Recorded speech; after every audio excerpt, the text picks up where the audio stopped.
Notre envoyée spéciale, Elena Voloshin, elle se trouve à Koursk, à côté de Kharkiv. Elena, j'espère que vous nous entendez bien. Quelles sont les dernières informations dont vous disposez? Une offensive est toujours en cours à Kharkiv? Alors, les informations dont je dispose, elles sont assez inquiétantes. Je me suis entretenue avec une source paramilitaire qui m'a affirmé que toutes les infrastructures militaires, notamment les postes de commandement, les aéroports militaires, auraient été, d'après cette source, bombardés en Ukraine, que les troupes aéroportées seraient descendues à Mariupol et Odessa. Également dans la ville de Kharkiv, donc effectivement dans la région de l'autre côté de la frontière où je me trouve.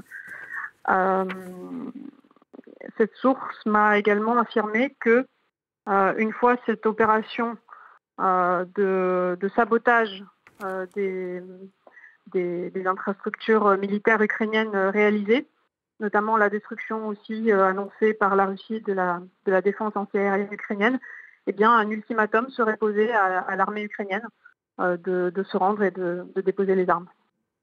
Elena Voloshin, le président biélorusse, a convoqué il y a quelques minutes les chefs de son armée. On peut dire que l'Ukraine est encerclée par la mer d'Azov. L'accès à la mer d'Azov a été fermé par Moscou. L'Ukraine, donc, qui est encerclée, l'encerclement se confirme. L'étau se resserre de toutes parts autour de l'Ukraine.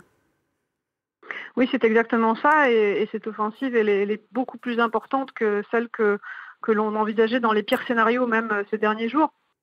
On supposait un encerclement de la partie est du pays via la Biélorussie, vous venez de le dire, via la région de Kharkiv, via la région de Belgorod, côté russe, via aussi le sud et l'est, le Donbass, direction Mariupol. On ne s'attendait pas du tout à ce que des troupes aéroportées soient descendues à l'ouest de l'Ukraine, notamment à Odessa. Mes sources paramilitaires me faisaient état d'une offensive jusqu'au Dniepr. On ne voulait pas trop y croire parce que ça semblait déjà énorme. Mais aujourd'hui, apparemment, même ces sources avaient sous-estimé le scénario. Et il semblerait qu'il y ait l'ambition de prendre toute l'Ukraine, avec notamment ce possible ultimatum après cette opération aérienne.